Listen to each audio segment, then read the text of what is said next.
All right, I think we're on. Good afternoon, everybody. Welcome to another Wednesday YouTube Live on our channel. Today, I have a really great topic that we're going to dive into and break up and unpack everything that pertains to Medicare, to supplemental insurance, to things that are covered, to things that are not covered, to give you really good clarity. And I have David with me today. David, please introduce yourself and tell us a little bit about what you do best and how long you have been doing and being an expert in your field. Thank you, Olga. I do appreciate the invitation and the opportunity. I'm all about having the conversation and educating people more than anything else, and it's served me well. I've been in the insurance industry since 2013, started doing Medicare supplements 2008, started doing Medicare supplements around 2013. So a little more than 11 years now I've been at it. I had two parents. One was on the Medicare system before I even started doing insurance. And my mother, the tail end of her life, I helped her with her choices. So combined, they had 31 years in the Medicare system. So I saw the good and the bad of not necessarily the plans that they had, but where the pitfalls could lie if you don't have the right coverage. And my mother did the research for my father, and she knew what she wanted when she turned 65. And then I helped her at the end with some other options for prescription drug coverage, things of that nature. And I really do like the one-on-one approach. I take my time talking with people, make sure they understand the options, not just to push one over the other. And I kind of do treat the ones that I become very friendly with like my parents. And I make sure that they have the right coverage and review when we can review it and make the necessary changes when the annual open enrollment season starts, which will be in about 3.5 months from now. We keep in touch with them every year. I'm licensed in the state of New Jersey, Pennsylvania, Delaware, Maryland, 5 other states. I do my continuing education classes every year. I do the annual certifications for Medicare for prescription drugs and managed health plans, the AHIP certification, and we're just gearing up for the open enrollment season starting in a few months. For sure. I like the fact that you licensed in it, because usually with licensing comes certain standards that you have to uphold, certain responsibilities in communication and the information that you deliver. And just like I am, you have your continuous education, which means you're required to be kept up on what's going on in the industry, so that way you provide the best services to the clients. Totally agree. Yeah, perfect. Okay, so I have a list of questions here that I have collected from some of my clients.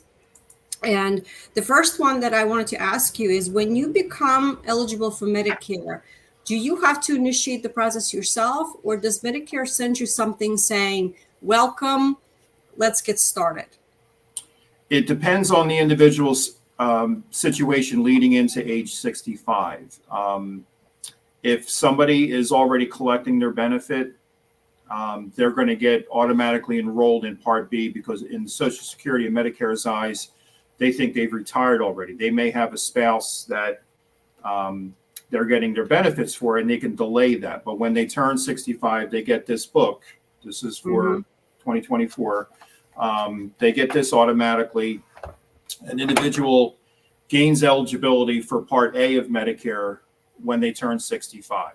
And then Part B of Medicare is what they have to actively reach out to enroll in if they're not collecting their benefit before they turn 65. So they can delay that Part B enrollment if they can prove that they had coverage through an employer. So if somebody turns 65 and they have a spouse 2 years younger than them, and they work for a hospital, an accounting firm, something like that, they have group benefits through there, and they decided they want to keep that past age 65, then they can delay their Part B enrollment. If they're not collecting their benefit, they have to actively reach out to Social Security and enroll in Part B if they want to be in the Medicare world. I have quite a few people who are self-employed. They're not collecting their benefit, but when they turn 65, they're eligible for Medicare. So they come off the the ACA plans, the individual health plans, and they get into Medicare. So they have to reach out to Social Security to turn the light switch on, and that will be their health insurance once they turn 65. Gotcha. Can you now explain the different alphabet letters for what A, B, C, D actually mean? What do those letters stand for? Sure. Part A of Medicare is your hospitalization. If whatever puts you in a hospital, then puts you in a skilled nursing facility, you have coverage for that. Your Medicare taxes that you've been paying over the years, if you've worked at least 10 years of your life, you get Part A for free. Part B is your major medical. That's your monthly maintenance. That's your doctor visits. If you have to get blood work, if you have to get hip replacement surgery, cataract surgery, things of that nature, that falls under B of Medicare. There is a monthly premium that you have to pay. Depending on person's income, will dictate what that premium is. The standard premium for this year is $174. And then that is their health insurance.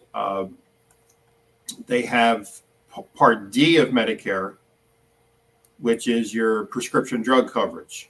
So if you choose straight Medicare as your insurance, outside of a hospital setting, Medicare does not cover prescription drugs. So you would have a Part D plan. So that's another letter to consider. Then you have supplemental plans designated by letters: Plan F, Plan C, Plan G, Plan N. So there's more letters in the alphabet that they use.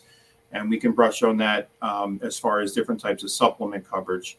And then there's Part C of Medicare, which is referred to more commonly as Medicare Advantage, or the managed health plan systems that are out there, where you take your A and your B benefits, you take your prescription drug coverage in Part D, and you put it in a hopper and out spits an HMO or a PPO, and that's Part C of Medicare. So that's mainly what the letters, they make it a little confusing. Plan this, part this. People get them mixed up all the time. But there's different letters that they designate for, and it's all spelled out in that Medicare and You book I showed you earlier. Okay, and prescription Part D, that's a separate fee every month, right? That's a separate premium that the individual pays? Yes, they're sponsored by private insurance companies. There are premiums involved in that.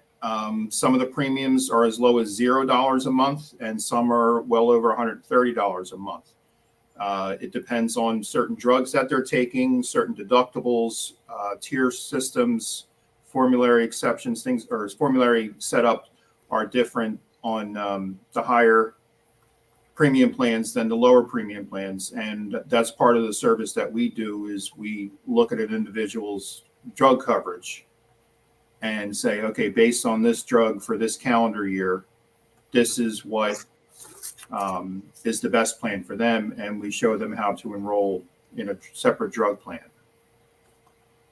Okay.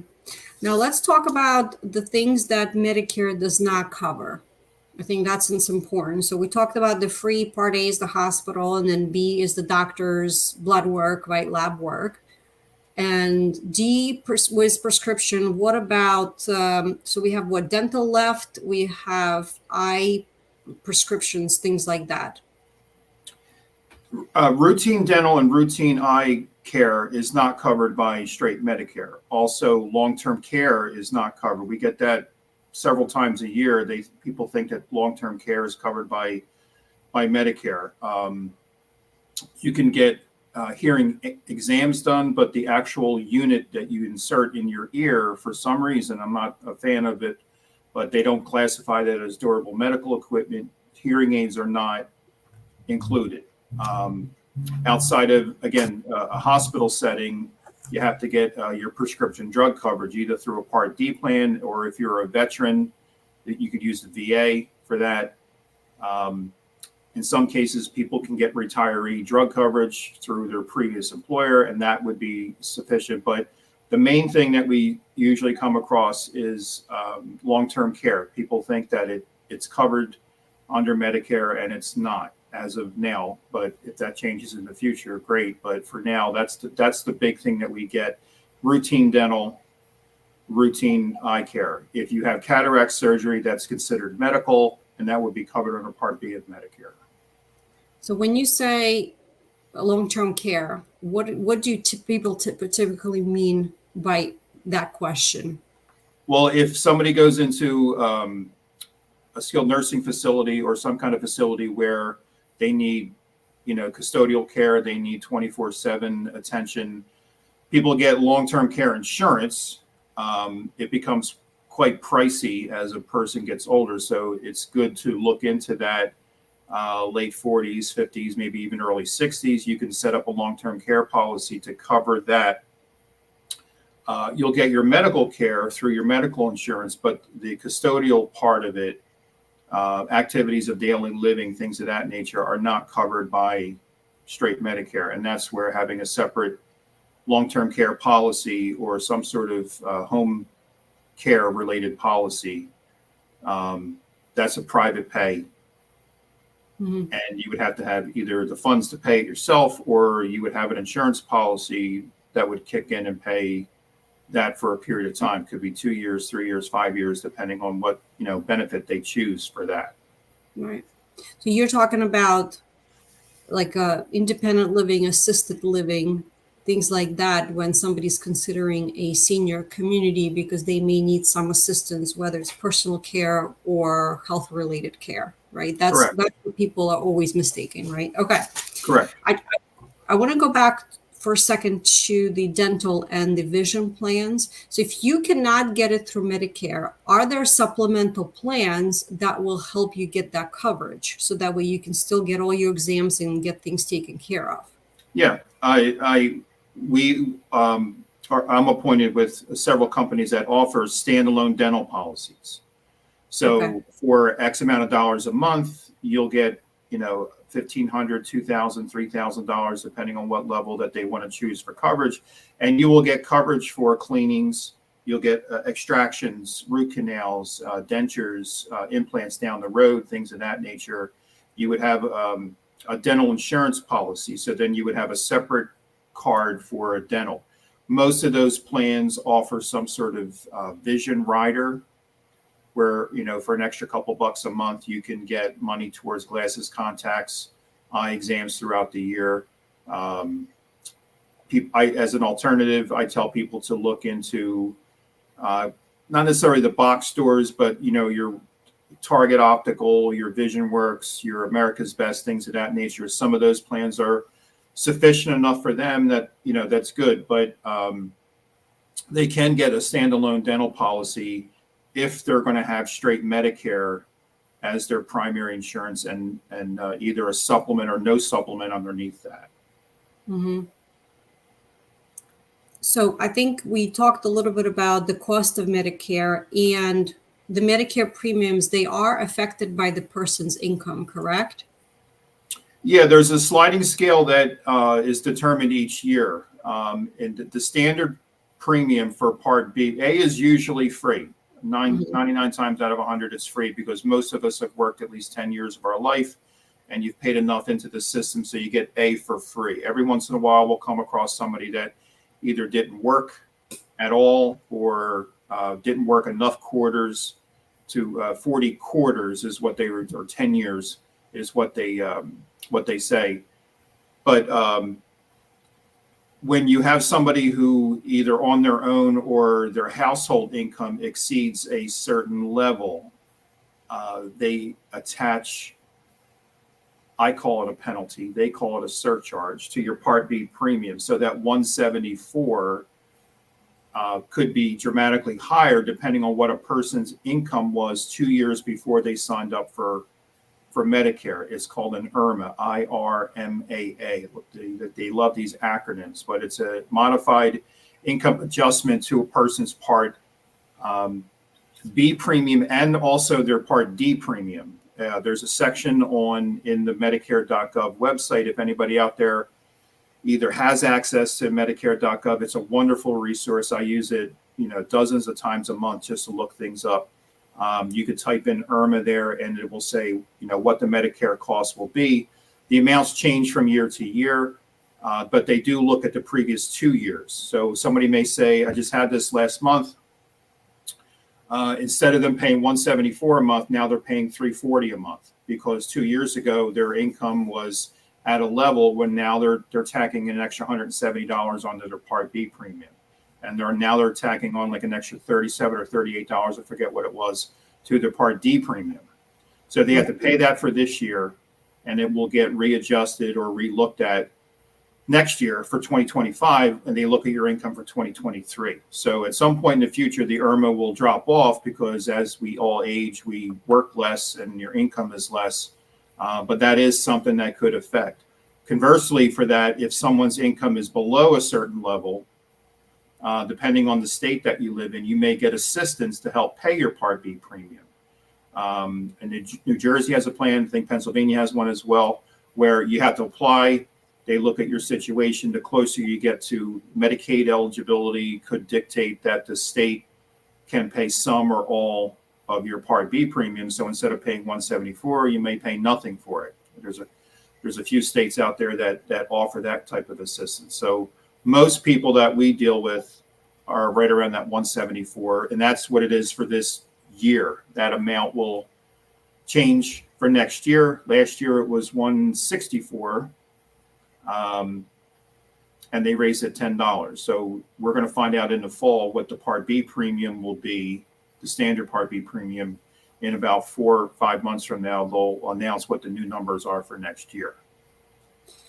So Mike, what I'm curious about is, we talk on some of my videos where we talk about the fact that if you're trying to budget and you're trying to build that foundation of what your expenses are going to be, and let's say that you do need to get a part-time job to accommodate everything in your plans. Perhaps you're doing some traveling and some other things that you want to do. So if it's a part-time job with a paycheck, or maybe it's some kind of consulting or something, so having that extra income may affect how much you're paying for your medical coverage, correct? Yes, it's a substantial amount. So, working part-time at Home Depot or something like that isn't going to dramatically affect it. But I have a couple in Southern New Jersey. He's still a consultant. He was self-employed, and between him and his wife, the income was substantially over the limit. So he's at the max. He's paying like an extra almost $400 a month for his. So it's not like, 110,000. I mean, I could probably find the link and post it, what the chart is, but they usually will announce all the increases. There's rarely a decrease in the fall. They'll say, okay, you're going to get a 5% increase in your Social Security, and we're raising the Part B premium by $11, and we're increasing the Part B deductible by $7 or whatever it is. So you'll know all that going in. And then if somebody has a supplement plan, they usually get a rate increase. And then one of the things that we do is we try our best to stay in touch with people to say, hey, do you know what you're going to get your rate increase in your premium? Make sure you're, aware of this. Is if it becomes too much of a burden, reach out to us. Maybe we can find something that'll fit your budget more. But the income levels for that IRMA penalty, it's substantial. It's north of 150. Somebody would have to earn. A married couple will be a little bit higher, and then there's different levels that it keeps going up. So that gentleman I mentioned earlier was, a consultant. He was well into the upper six figure range, and it was still beneficial for him to go on Medicare than to have an individual plan. So he didn't necessarily object to paying the IRMA for him and his wife. Great. Is overall enrolling in Medicare, is that required by law when you reach the age of 65, or can you choose not to? You can you gain eligibility for Medicare if you've worked that length of time, the 10 years that they require. Part B is sort of voluntary. I mean, you have to actively reach out to them to enroll in it. Maybe 5 or 6 people in my years of doing this, I've come across that has never had Part B. Now, they can always apply for it, but when they apply for it when they want it, as opposed to they apply for it when they first were eligible for it, they may determine a late enrollment penalty for Part B. So and they charge you for every year you could have had Part B that you decided not to have Part B. So the good news is you didn't pay the premium all those years, but now they're going to whack you with a penalty when you finally get around to enrolling. So they want as many people in the pool, so to speak, when you're first eligible to help offset, the other people that are in there as well. So it's for every year they calculate that, and then you pay that penalty for the rest of your days.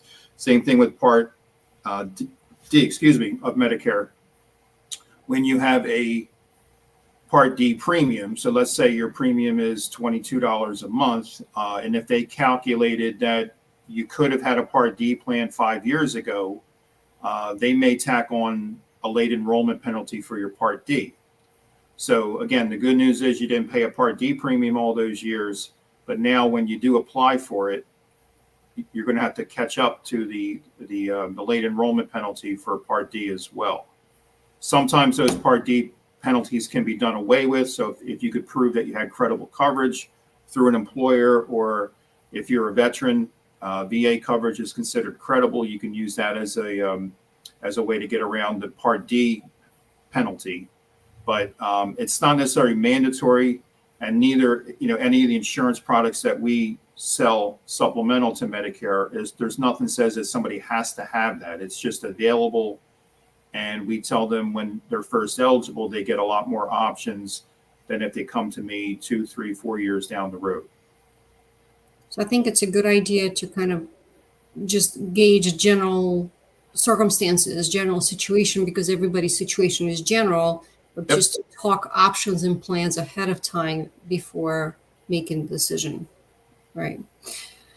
Are there specific times when someone needs to sign up for Medicare? Well, when they're first eligible, 9 times out of 10, people, when they turn 65, that's when they're first eligible. We do come across people under the age of 65, whether they have end-stage renal disease or they had a car accident or some kind of disability where they gained their Medicare before 65.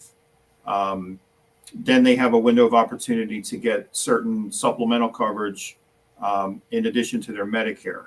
So when they turn 65, that's usually the stepping off point for most people. But if they work past age 65, 67, 69, 71, and then they decide to retire, then they have to actively enroll in Part B of Medicare, and you have to prove to them that you had credible coverage. Otherwise, that Part B late enrollment penalty will come into play. So most group coverage out there is considered credible. And then you have to fill in the timeline so you avoid that penalty. So, but most people, when they're turning 65, we get a lot of calls saying, I'm turning 65 in August, I'm turning 65 at the end of the year, and I want to discuss my options. That's when everything starts to work. But every once in a while, somebody will come along and they worked 4 years past their 65th birthday, and then that becomes their enrollment period.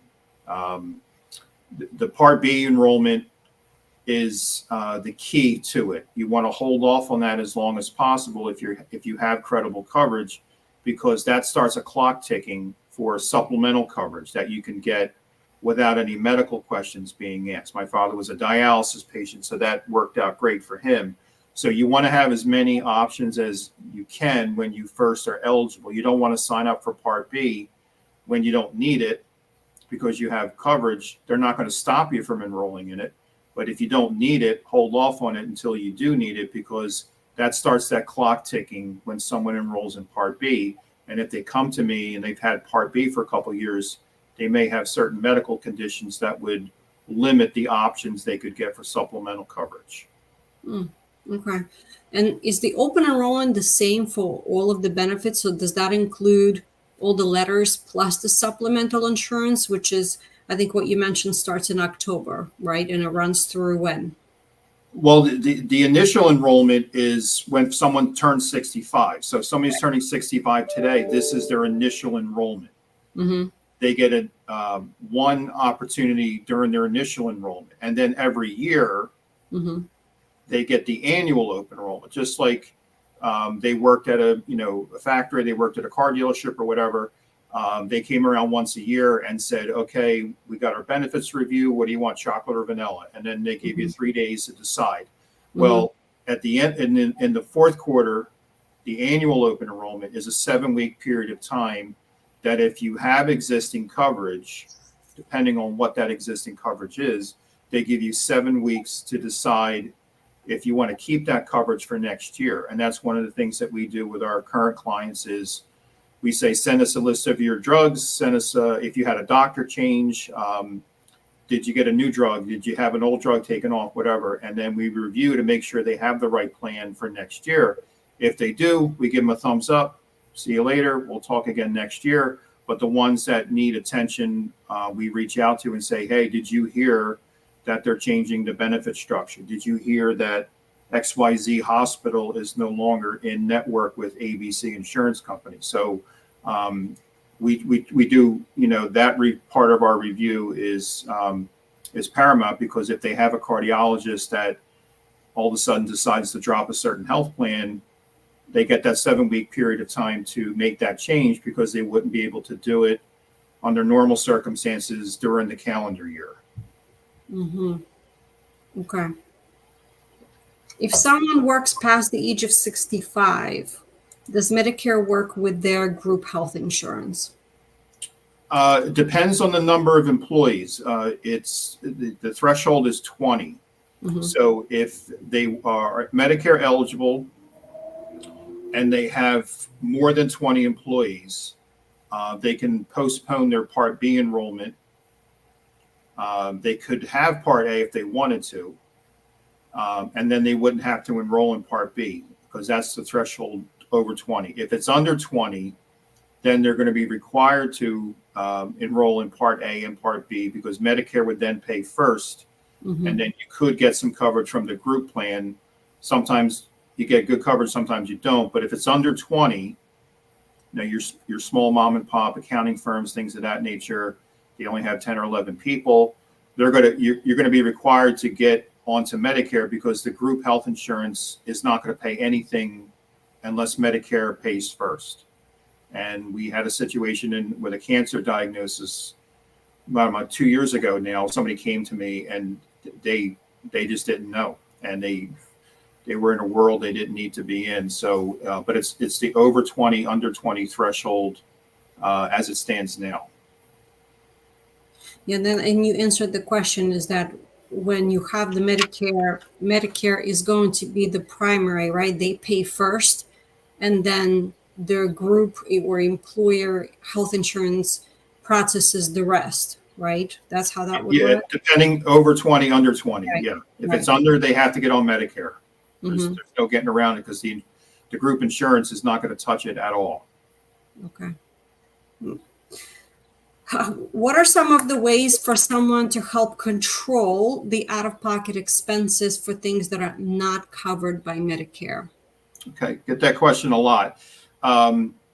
Again, going back to what we spoke with earlier, there's no law that says they have to have anything supplemental. Part A of Medicare has deductibles and copays. Part B of Medicare has deductibles and copays. If you're willing to go on the hook for the out-of-pocket for that, then that's great. There's no cap on it. It just runs and runs and runs. My father, I always use him as an example. It was an extreme case because he was a dialysis patient. So if he didn't have anything supplemental underneath, my parents would have had to pay 20% of his kidney dialysis 3 days a week for the 6.5 years that he was on dialysis. So that would have put my parents in the poorhouse, because they were small business owners and didn't have a lot of money saved up. So my mother did the research, and she got something called a Medigap or Medicare supplement plan. Have a little chart here. A Medicare supplement or a Medigap policy works hand in hand with Medicare.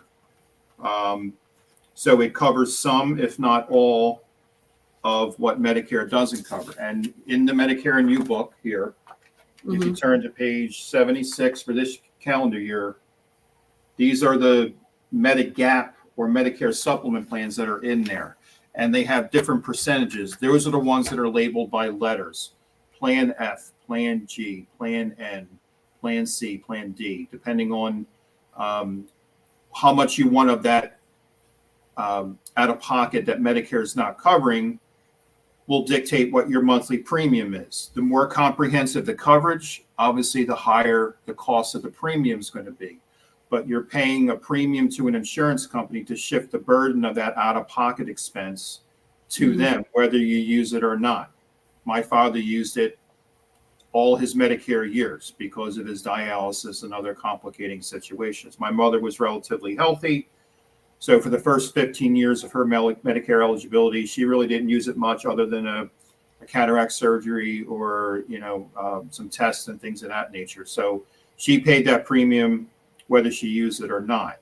The other option to consider is one of these managed health plans that are out there, or Part C or Medicare Advantage plans, where is you take your Medicare management, you turn it over to a private insurance company, and they decide how you pay for your Medicare. You get all the benefits that you're entitled to under Medicare. They can't take away chemotherapy. They can't take away kidney dialysis, hospital stays.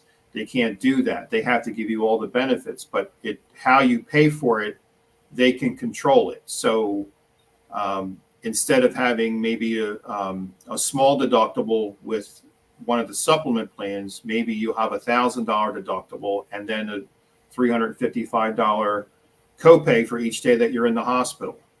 If you see a specialist, well, maybe that could be a $25, $35, $50 copay to see a specialist. If you need durable medical equipment, if you need chemotherapy, you may have a 20% out-of-pocket expense. Now, they do put caps on it. The caps, range anywhere from, $4,000 all the way up to $9,000. So there is some relief there. There is a benefit that the monthly premium on these plans are very little, if anything, per month. That's where you see a lot of the zero premium plans. They're not free. They're just zero premium. So you pay as you go with a Medicare Advantage plan. So when I tell somebody a scenario is if you had a Medicare supplement plan for 9 months, you might write a check every month for 9 months and nothing happens. But if something happens in that 10th month, then you get the bang for your buck because a lot of things would be covered in that 10th month. Conversely, if you have a Medicare Advantage plan for 9 months, you may have a zero premium, you don't pay anything, and that's great. But in that 10th month, you fall down the steps, you have a stroke, something happens, well, now you're in the hospital for 3 days. You may have a bill for $900 when you come out. You have to go to rehab. You have to go to physical therapy. Now you have to have a hip replacement surgery. So in that 10th month, you got to pay the piper, so to speak. So pay me now with a supplement, pay me later with an Advantage plan. The Advantage plans have networks. You have to get your care through the network. A doctor may take straight Medicare, but they may not take every Advantage plan in a particular area. And it's based on the county that you live in, what kind of coverage you can get for Medicare Advantage plans. The supplements, the rate is going to increase. Very rare does a rate go down. So it's going to stay the same or it's going to increase. So the plan that you get at age 65 is going to be more expensive when you're 70, 74, or 79 years old as you age, but they'll never be able to take the coverage away from you. So as long as you can afford it, it's guaranteed renewable. And the only way they're going to take it away from you is if you decide not to pay the premium. And the Advantage plans do offer 9 out of 10, I guess, offer some sort of prescription drug coverage. So you don't have to get a separate Part D plan. So they put a drug plan included in that. And they will put some extra benefits, which some people like dental. So you'll get a couple cleanings a year. You'll get some money towards comprehensive coverage, fillings, root canals, things of that nature. You'll get free eye exams, routine eye exams. You'll get an allotment for glasses or contacts. A lot of these plans offer hearing aids benefits, which people like. They have a network that you get your hearing aid through. They either give you a stipend to buy a hearing aid, or they'll say, okay, you'll have a certain copay to get a particular hearing aid. They also offer gym memberships, silver sneakers. I was on the phone with somebody this morning. They asked me about silver sneakers. So a lot of these plans offer gym memberships. They offer over-the-counter benefits, which is a nice feature. You might get $70 every 3 months back for Advil-related medication, cold medicine, allergy medicine. You can buy a blood pressure monitor, things of that nature. Some give money back in your Part B premium. So they may say, okay, we'll give you $50, $75, $100 back in your Part B premium, which is a nice feature if you don't go to the doctors a lot. So that's an extra $75 in your pocket each month. So they offer extra benefits, but as long as they offer what Medicare is requiring of them to offer, they can offer the sun and the moon above and beyond that. You know what? It sounds to me like, because there's so many different options, right? There's a ton of different plans out there based on what you're saying, right? Oh, yeah. All over the country. Medicare, I refer to it as a federal PPO. It's not the technical term, but it's the easiest way for the general public to understand it. Medicare is federal. So I live in southern New Jersey. I'm licensed in multiple states. But if you have red, white, and blue Medicare card, you can get care anywhere in the country that accepts straight Medicare. Mm-hmm. So if you're a snowbird and you have a place in Florida, if you have family out in the Carolinas or Arizona, Medicare is federal. You can go there, get the care. If you have a specialist at Johns Hopkins in Baltimore, and that's who you want to see, you can go there. The supplement comes along for the ride. But if you have an Advantage plan, some of the Advantage plans you get some nationwide coverage. Most of them are more regional. For our area, we have particular providers which offer very good care in our area. But if you want to see a specialist in Pittsburgh or Chicago, you're going to be out of network. And then you're going to have to pay the lion's share of the expense if you see a provider out there. So Medicare, the Part B premium changes every year. Your supplement rate increase will depend on the state that you're in, but the Advantage plans depend on the county that you're in. Some counties have more options available than other counties, so it really it depends. And to make sure that you review your coverage every year, that's one of the things we highly recommend. Paying attention to your annual notice of change that they receive in the mail, that they're required to get in the mail. And in 3.5 months or so, those letters will be going out saying what their coverage is going to be changing to next year. So it's really important to make sure that they review it, and their best plan may be to stay where they're at. And then they can manage that. But sometimes it could be worthwhile looking into something different. So it sounds like, just like what I recommend to people, that you have to shop for your homeowners and your car insurance every year to make sure that you're still getting good benefits. It sounds like it's the same thing for your own personal health journey. Because and correct me if I'm off, but if you think that you're going to need more care because you know your own health better than anybody else, so if you think you're going to need more care next year, for one reason or the other, it may make sense to change some of the coverage because of the fact that you may need to go to more doctors or see more specialists.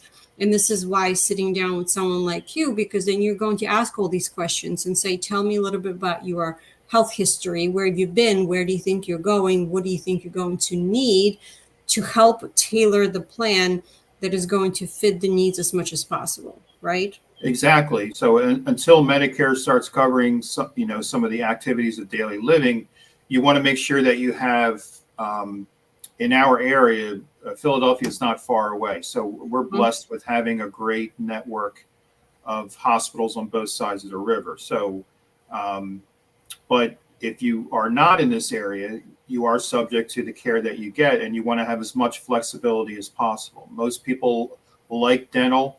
But it's not the best thing to choose your health plan just so you can have some dental. You want to make sure that you have the flexibility And most people know their own medical conditions going in. If somebody is, borderline diabetic, or they have a history of colon cancer in their family, you want to make sure that when you're first eligible, you know all the options, because in the future, you may not be able to have all the options open to you if certain medical conditions pop up, or existing conditions get a lot worse. You may have trouble switching to something that would fit their needs better. So we explain as much as we can when they're first eligible, and make sure they know the options.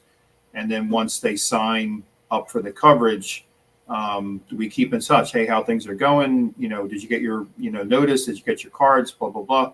And then we just stay in touch with them, and we do our best to advise them moving forward. And we can only do what Medicare is making changes to. They add coverages, which would be great. So if they add dental somewhere down the road, that would be great, and they wouldn't have to have a separate dental plan. But until that day comes, we try to offer them something as another option. So here's a question for you. So for example, if you needed some care and you needed to go to Mayo Clinic, right? Mayo Clinic is in Minnesota, and it's a world-class center for different things. And let's say that you reside on the East Coast. So based on what I heard you say, is that someone who may want to do that and take advantage of those doctors may have to have higher cost, because those doctors may not be in network with their supplemental coverage, right? That's straight Medicare. I'm not licensed in Minnesota, so I haven't looked up to see what plans they do accept. But if they take straight Medicare, which I'm pretty certain that they do, if you have a New Jersey Medicare plan, supplement plan, Florida, Texas, Tennessee, you'd be able to go there, because Medicare is primary, and then any supplement comes along for the ride. If you have a local Part C Advantage plan, which again for our area might be wonderful, they may not accept it, or you may have to pay a higher percentage, because then you would be out of network. So instead of paying, a $300 copay for a procedure in the Mayo Clinic, maybe you have to pay 30% of the cost, which could be dramatically higher. Or you may not get any out-of-network benefits at all if you have an HMO, for example, because they're a lot more stricter than PPOs. So if you have an HMO going out of state, it's going to be difficult getting in network. There are, without naming names, there are a couple well-known insurance companies that handle Advantage plans, and they offer not necessarily every state, but they do offer nationwide coverage. So they can create it as robust as they want to. So they can say, okay, we'll offer you in-network benefits with this Advantage plan in any state that we're licensed in. And that could be 30 states, 40 states. If somebody has a group retiree plan, they can make that as strong as they want. So if somebody was a teacher for the state of New Jersey, some of those group plans are very strong that you can use it outside the state of New Jersey. But for the most part, they're individual plans, and you're subject to the network that they've contracted through. And those contracts are going to change. A certain hospital system is going to sign on the dotted line with a particular insurance carrier for a certain amount of years, and they'll see how it is. Where straight Medicare, 99 times out of 100, it just keeps renewing every single year. They don't bounce out of the Medicare system, whereas the managed plans, if you have a particular doctor or health system that you want to stay in, and you have a particular plan that they don't renew the contracts with, then you have to either switch plans to one that is accepted or pay the out-of-network cost. So to bring it back closer to home, so let's say the retiree is in New Jersey and they have the need for a specialist. Let's say they're in Penn Medicine Network in Philly, or they may want to go to a hospital in New York City because it is out of state. Do you think that if they have their coverage, it's still going to cover it because distance-wise, it makes it's close enough? It more times than not, no. But Okay. every once in a while, I mean, you'll come across, again, without naming Mhm. names. I Mhm. have a couple that I work with, and they offer really good managed plans, and they do offer coverage outside the state of New Jersey. Since we're so physically close to Philadelphia, Mhm. they'll let you go at least into the 5-county area around Philadelphia. Mhm. Some will, if in North Jersey, will Mhm. let you trickle into Manhattan and Long Island and things of that nature. If you're in Connecticut, they may let you go into Boston area, that sort Mhm. of thing. I know, a few of them you can get coverage around the country. So if you're in Missouri, you're in Illinois, and if you have this particular plan, if you look them up, you can say, I can get in-network benefits because I have this. That they're offering that option now. Will they continue to offer it in the future? I don't know. Whereas Medicare, it's federal. It's Mhm. you could go to Idaho and get. If my father was still around and he wanted to visit my sister in North Carolina, we could drive to North Carolina. He could get his dialysis treatment in Wilmington, Mhm. and Medicare would pay for it. Whereas if he had some managed plans, dialysis is a little, they probably make an exception for something like that, but it's based on the county that you're in will dictate the care that you get, and based on the insurance company that you have will dictate how robust they want to make their coverage. Got it. So I think what you also are saying is if somebody is a snowbird, and let's say they reside in Pennsylvania for the summer and then they go to Florida for the winter, they may want to consider that as having part of the conversation with you to say, hey, I want to make sure that whenever I'm in both states, I have equal coverage for whatever the medical services I need, right? So that's important to Yeah, consider. if you have an Advantage plan Mm-hmm. and you're in Charlotte, North Carolina, and you have a car accident, Mm-hmm. you will get emergency care to stabilize you. But the minute you're stable, they're knocking on your door. Hey, you got to come back to New Jersey, and we have to manage your care. You're not going to be able to get, your therapy and your other things, but you'll get that emergency care in the hospital that they'll stabilize you. If you have straight Medicare and a supplement, you can stay in Charlotte, North Carolina as long as you want because they'll bill Medicare for your treatment. If you want to have a surgery down there, if you want to have physical therapy down there, I have quite a few. Cherry Hill, New Jersey, and they have a house in Florida. Mm-hmm. And they're back and forth. They probably just came back recently from their winter trip, and they'll be here through maybe early November, and then they go back down. And it just depends on the coverage that they have. They have the Medicare benefits, but when they have straight Medicare, they have a lot more flexibility of where they can get the care, and you pay the premium for the supplement to go along with that. Whereas with an Advantage plan, you get all the benefits, but it's more controlled, and they want you through the system, through the network that they set up, and some are more, liberal than others when it comes to their care. The one question I have is for a client of mine now. You mentioned durable equipment. Does handicap ramp for entering the house falls under something that will be covered, or is that something they will have to pay out of pocket for?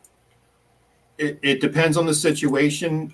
There are some home modification adjustments that they can get with some of their care. Um, Wheelchairs, yes. The ramps, it's kind of a gray area. Mm-hmm. But some of the Advantage plans that we work with, they offer home modification benefits. It's not a lot, but at least it's something. Mm-hmm. You get a stipend to have doors widened and ramps put in, handrails, things of that nature.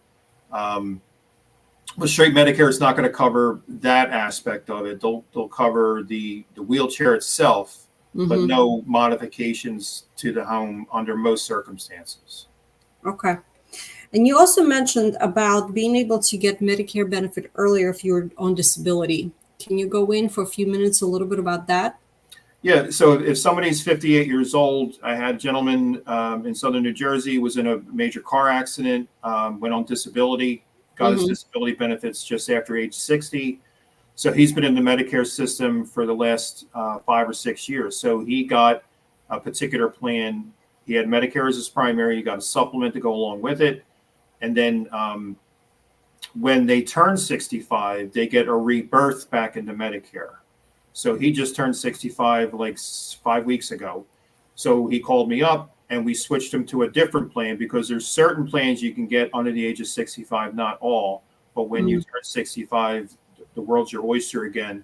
And then you can get back in certain supplements and you get another bite at the apple to get a guaranteed issue. And that, for me, that's the most important is to get it with no medical questions asked on the supplemental portion of his coverage. Mm-hmm. Okay. Oh, and the one important question is who pays for your services when someone wants to talk to you and have a conversation and get your guidance? We're licensed by each state that I'm in. Mhm. We're contracted with each individual carrier. So Humana, Aetna, United Healthcare, all the big ones, some not off the wall, but ones you don't hear of, we're appointed with. So if that's the route that we go, we explain the benefits. We help them with the enrollment. Once they make a decision, the insurance companies pay us a commission for that, so that we don't charge an hourly rate. If someone just wants to call and say, Dave, friend of mine, colleague, told me about you. I have a general question. I'm always happy to talk to people about that and just say, look, this is what we can do. This is what we can't do. If we can't do anything, then we just point them in the right direction. We part as friends. We don't charge an hourly rate to talk to them about it. We make a commission upon the sale, and then we stay in touch with them after the sale to make sure they get their sea legs, they get their cards in the mail, and be a resource for them moving forward, because there's things that change every year, and we just want to make sure that they're aware of it. For sure. Okay. I also want to touch upon Medicare commercials. Oh, yeah. So I know that this is it's been a challenge in the past with the information that they provided that was not helpful. It was actually hurting people, right? From what I understand. And do you want to talk a little bit about that? And do you want me Yeah, to take a flip? it's something that we get often. And when I see the commercials, just doing this for the last 11 years, I can right away spot what it is. My mother, I would visit her. She'd have blue bloods on, and then the commercials were on. I stayed for an hour and a half. I'd see 5 Medicare commercials. So the plans by themselves can be good for certain people, but when they stress things in past commercials that they highlighted ancillary related benefits, transportation, dental, money back in your Social Security, things of that nature. And that attracts a lot of people. If somebody's on a fixed income and they can get an extra $100 in their Social Security, that's great. But if they have certain coverage and they switch to one of those plans,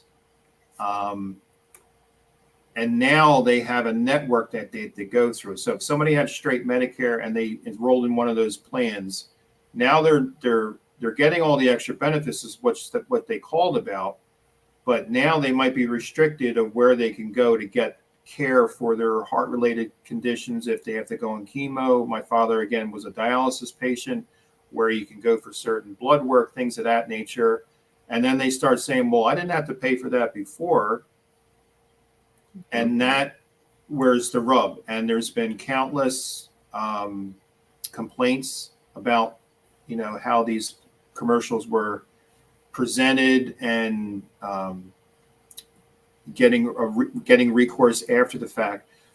if there's an issue. But the big thing is if somebody has a straight Medicare and they go to one of these plans, there's a likelihood that they would have some difficulty getting back the coverage that they had. So if they had if they had a condition that they were being treated for, depending on what the condition is, when you give up your straight Medicare and your supplement, and then you try to go back on it, there's not many opportunities to get it back guaranteed issue. And if you have a medical condition that an insurance company doesn't want to insure because of that, they're going to ask medical questions to get that supplement back. And if you can't get it, then you're going to be in a world that you didn't plan on being just because you responded to a commercial because you like Joe Namath or Jimmy Walker or something like that. So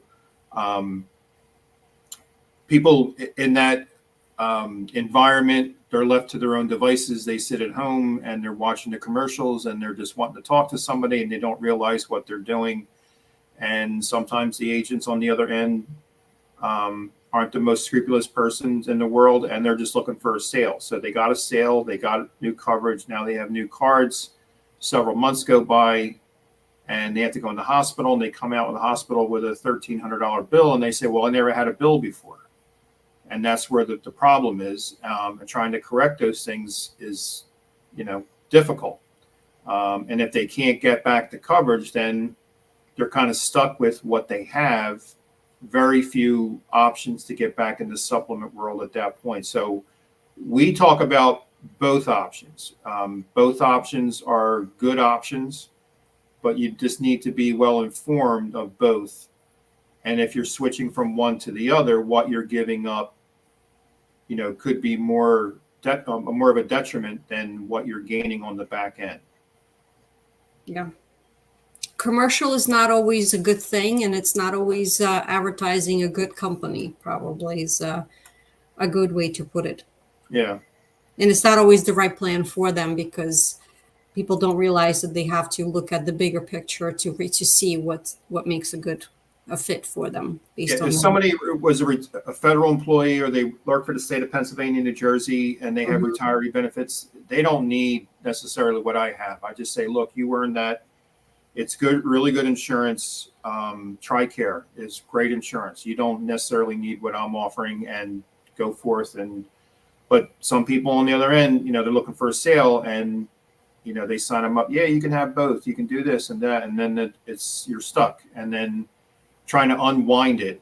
The last 4 years with COVID, trying to unwind some of these things and people, being stuck in their home just added to the issue. So they've really cracked down on those commercials. They're a lot more generic in nature. I don't see as many celebrities endorsing them as I once did. So that might be a good thing. But there's going to be a lot more changes for this annual open enrollment. There's some changes on the horizon we as insurance agents are hearing about with certain plans, certain drug coverages especially, are going to be a lot of changes for next year. So if anybody out there is concerned about that, we do reviews and we can do a review over the summer, kind of get you on the right track to say, okay, when the open enrollment season's here, then we can say, okay, your plan that you have now is this. This is what it's changing to. If you stay with it. If you don't do anything, they're just going to roll over your enrollment. Or if you have a particular company that you're going to be paying through the nose for, and then you could switch to another company, that's where you can do that switch. And if you don't do it during that 7-week period of time, then you're stuck with it for 2025. So there's a lot of things coming down the road. We're just learning a lot more about it. The donut hole is closing. On the surface, that sounds like a good thing, but you're going to have, higher copays, higher deductibles, things of that nature. Maybe some drugs are going to come off formularies that aren't going to be covered. So that's why it's important just to review to make sure if the plan you have may be the best plan. And if that's my opinion about it, I'll tell you that. And again, we'll part as friends, and we'll just keep in touch for future reference. So, but this year especially, there's a lot coming down, and we want to make sure that people know about it. Are you familiar with the health savings accounts as HSA? A little bit. What I do know about it is if somebody is age 65 and they take Part A of Medicare and they're contributing to an HSA, they can't contribute to it after they turn 65. So they can use the funds that they've accumulated in there, but you can't keep contributing to an HSA after you turn 65. And if you have Part A. Now, the easiest way around that is to contact Social Security and tell them you don't want Part A. If you're going to continue to work and you want to contribute to an HSA, you can say, turn off my Part A, and you can do it. But a lot of people just get their A card in the mail and they put it in the sock drawer and it just sits there. But if they are contributing to an HSA, they won't be allowed to contribute to it past age 65 if they keep Part A. So that's one thing we tell people, if they're, take advantage of it. Take advantage as long as you can. And then when you go on Medicare, you can just apply and get Part A and Part B at that point. But they can use the funds that they have set aside in this account to help pay for their premiums, right? Co-pays, any medically associated expenses, correct? Yeah, once they get back in the Medicare world, the funds that they've accumulated, $5,000, $6,000, $20,000, whatever it is, they can use it for those legitimate expenses and that, co-pays and things of that nature. But they wouldn't be able to keep contributing to it. That's what we tell people, and that's not an insurance thing. That's Medicare. Medicare says you can't contribute if you have Part A. Okay, so that's a little bit of a nuance to know if you want to take advantage, you keep taking advantage of that kind of plan. Oh yeah. Okay. Is there anything else that you want to add? I think I got all my questions that I had answered. Is there anything else that you would like to add? Maybe that's important that I haven't asked. I just sent you links. I don't know. If, I can't see the YouTube feed, but I don't know if it's posted in there. If somebody has expensive drugs, at least in our general area, there are some of the states have their own prescription drug plan that they offer assistance for. New Jersey is called the PAD program. Pennsylvania is called PACE. Other states it might be called something different. If you do a Google search and just say, your state pharmaceutical assistance, something might pop up. So I put the two links, at least for my general area, telling people what is available and what the criteria is. I put a link in there about Social Security also has something called Extra Help, and that's a federal program. So it's based on your income and certain assets that you have. You may qualify for Extra Help to pay your Part B premium, pay your Part D premium, and drastically reduce the cost of your prescription drug coverage. That's a federal program. The link that I sent you, people can enroll in that. I got a couple clients who have that. Also, if people out there don't have a Medicare.gov account, I highly recommend setting one up. All you need is your Medicare number, Medicare.gov. The link is there. Create your own account. You can track everything that is billed through Medicare. It tracks what your prescription drug cost is, what your prescription drug plan is. If you have a supplement, if you have a managed plan, everything's in there. More importantly, the most amount of calls that I get throughout the year is somebody saying, I lost my Medicare card. And I need to get a replacement card. If you have a Medicare.gov account, you can print your own card out. It's right in color with your Medicare number. I had one set up for my mother, and I was able to go in there and find out exactly what her pain management charged and what her supplement paid and when she hit her Part B deductible, and everything pertaining to her drug coverage was in there. And it was just a wonderful resource to have. So I highly recommend setting up an account for future references. And I also sent you a link to my website. If somebody's looking for a consultation, they can just give me a name, phone number, email address that I can contact them. I need their permission. So they would have, I can't just, somebody put something in the chat, I can't reach out to them. I need their actual permission. So if they fill out, request a consultation, kind of give me some broad strokes of what their questions are, what they're looking for. I can't do much for individuals right now because we're outside the annual open enrollment unless certain events trigger. If somebody moves from Florida to Pennsylvania, that's going to create an opportunity, for somebody to make a change mid-season. Otherwise, we have to wait till the annual open enrollment, which is fast approaching, and then they can make changes for 2025. But if anybody just wants to chew the fat about their current coverage, what they're upset about, what they like about it, that sort of thing, we kind of get an idea of where we might be able to help them when the new plans are announced in a few months. Perfect. What I'm going to do is everything that you send me the links, I'm going to put in the description box under this video when we're done, as Great. well as your contact information is already there. This way everybody can look at the resources and then reach out to you if they have any questions. The way I look at it is what I always tell people is that there's no better time than now to look at things and to prepare and be ready for when that open enrollment happens. So that way they know exactly the action steps that they need to take versus starting the process at then time and only having 7 weeks. And during those 7 weeks, you're probably just as swamped as accountants are for the tax season, right? Yeah, every year, that's exactly the analogy I use. Our September through December is like an accountant from late January till the middle of April.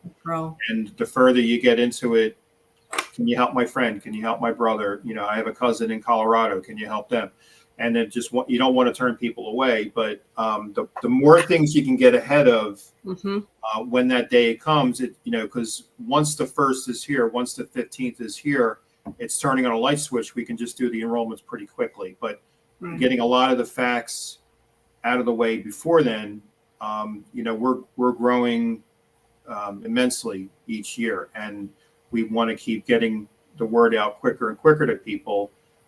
Because this year especially, there's going to be quite a few changes that if you're not paying attention, it may pass them by, and then they're going to be stuck with something that may not be the best plan for them next year. Exactly. So now is the good time to reach out because you have a few months to kind of have a calm time and strategy session to figure things out and then be prepared for when October 1st comes, right? Absolutely. All right, perfect. Well, these are all the questions I have, David. Thank you so much. This has been very helpful and informative, and I can see how this can be considered, I think, as a black hole for a lot of people because there's just so much information out there. So having someone as helpful as you who knows this and specializes in this and can provide helpful advice is immensely helpful resource. Thank you. Yeah, for sure. All right, everybody, last chance for questions. If not, you can always put them in the comment section after the video as well, after our live is over. And I'm sure David will be able to take a look at it. And of course, the best way is to reach out to him and ask your questions in privacy to have that peace of mind, knowing that you are on the right track and you have the right plan for your personal situation. So thank you so much for joining us, David. Thank you so much. My pleasure. It's great. I loved it. Thank you. Being here, and we will talk to you. Actually, we're going to have you back in October. We already have the date set, right? Yes, we do. We're going to have you back in October to talk about all the changes that people need to know about for the year of 2025. So absolutely, we'll be seeing you then. Looking forward to it. All right. Thank you so much, everybody. Bye-bye. Thank you, Olga.